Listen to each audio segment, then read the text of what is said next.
ব্যবসার ধরন পাল্টাচ্ছে কোকাকোলা। গাজা উপত্যকায় ইসরায়েলের গণহত্যার প্রতিবাদে সারা বিশ্বে ইসরায়েলি পণ্য বয়কটের জোয়ার বইছে। বিশেষ করে মুসলিম বিশ্বে কোকাকোলা ও পেপসির কোমল পানীয় বয়কটের আন্দোলন বেশ জোরদার।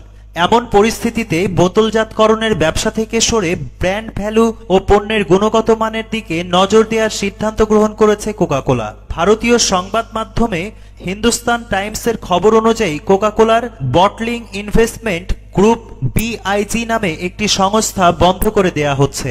এই প্রতিষ্ঠানের মাধ্যমে এতদিন ভারত সহ বিশ্ববাজারে বোতলজাত কার্যক্রম পরিচালনা করে আসছিল কোকাকোলা। কোকাকোলার একটি নোটের বরাতে আরেক ভারতীয় সংবাদ মাধ্যম ইকোনমিক টাইমস লিখেছে, বিআইজি বন্ধ হয়ে গেলে ভারত, নেপাল ও শ্রীলঙ্কায় এর কার্যক্রম কোকাকোলার অভ্যন্তরীণ বোর্ডের হাতে চলে যাবে।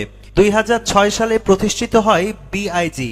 ভারত ছাড়াও Bangladesh, Myanmar, Nepal, Sri Lanka, Malaysia, Philippines, Singapore, Vietnam, Cambodia, Oman ও আফ্রিকায় কার্যক্রম পরিচালনা করে তারা। তবে সম্প্রতি বিআইজির আকার ছোট করার চেষ্টা করছে কোকাকোলা। এমনকি ধীরে ধীরে বোতলজাতকরণ কার্যক্রম থেকে সরে ব্র্যান্ড ভ্যালু বৃদ্ধি এবং বাজারে প্রতিদ্বন্দ্বিতা করার দিকে মনোযোগ দিয়েছে প্রতিষ্ঠানটি। বিআইজি হিন্দুস্তান কোকাকোলা বেভারেজেরও দেখভাল করে থাকে। হিন্দুস্তান কোকাকোলা সারা ভারতে ৩,৫০০ পরিবেশকের মাধ্যমে ২৫ লাখ খুচরা বিক্রেতার কাছে পণ্য সরবরাহ করে। ভারতে তাদের মোট ১৬টি কারখানা ছিল, কিন্তু এ বছরের শুরুতে রাজস্থান, বিহার, পশ্চিমবঙ্গ এবং উত্তর পূর্ব অঞ্চলের ব্যবসা তৃতীয় পক্ষের কাছে বিক্রি করে দেয় তারা। ব্যবসার ধরন পাল্টাচ্ছে কোকাকোলা। গাজা উপত্যকায় ইসরায়েলের গণহত্যার প্রতিবাদে সারা বিশ্বে ইসরায়েলি পণ্য বয়কটের জোয়ার বইছে। বিশেষ করে মুসলিম বিশ্বে কোকাকোলা ও পেপসির কোমল পানীয় বয়কটের আন্দোলন বেশ জোরদার।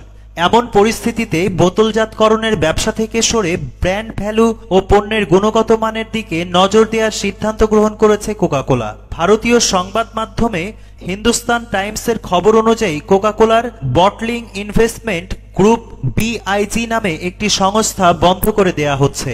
এই প্রতিষ্ঠানের মাধ্যমে এতদিন ভারত সহ বিশ্ববাজারে বোতলজাত কার্যক্রম পরিচালনা করে আসছিল কোকাকোলা। কোকাকোলার একটি নোটের বরাতে আরেক ভারতীয় সংবাদ মাধ্যম ইকোনমিক টাইমস লিখেছে, বিআইজি বন্ধ হয়ে গেলে ভারত, নেপাল ও শ্রীলঙ্কায় এর কার্যক্রম কোকাকোলার অভ্যন্তরীণ বোর্ডের হাতে চলে যাবে। 2006 সালে প্রতিষ্ঠিত হয় বিআইজি। ভারত ছাড়াও Bangladesh, Myanmar, Nepal, Sri Lanka, Malaysia, Philippines, Singapore, Vietnam, Cambodia, Oman ও আফ্রিকায় কার্যক্রম পরিচালনা করে তারা।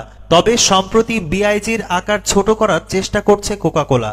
এমনকি ধীরে ধীরে বোতলজাতকরণ কার্যক্রম থেকে সরে ব্র্যান্ড ভ্যালু বৃদ্ধি এবং বাজারে প্রতিদ্বন্দ্বিতা করার দিকে মনোযোগ দিয়েছে প্রতিষ্ঠানটি। বিআইজি হিন্দুস্তান কোকাকোলা বেভারেজেরও দেখভাল করে থাকে। হিন্দুস্তান কোকাকোলা সারা ভারতে ৩,৫০০ পরিবেশকের মাধ্যমে ২৫ লাখ খুচরা বিক্রেতার কাছে পণ্য সরবরাহ করে। ভারতে তাদের মোট ১৬টি কারখানা ছিল, কিন্তু এ বছরের শুরুতে রাজস্থান, বিহার, পশ্চিমবঙ্গ এবং উত্তর পূর্ব অঞ্চলের ব্যবসা তৃতীয় পক্ষের কাছে বিক্রি করে দেয় তারা।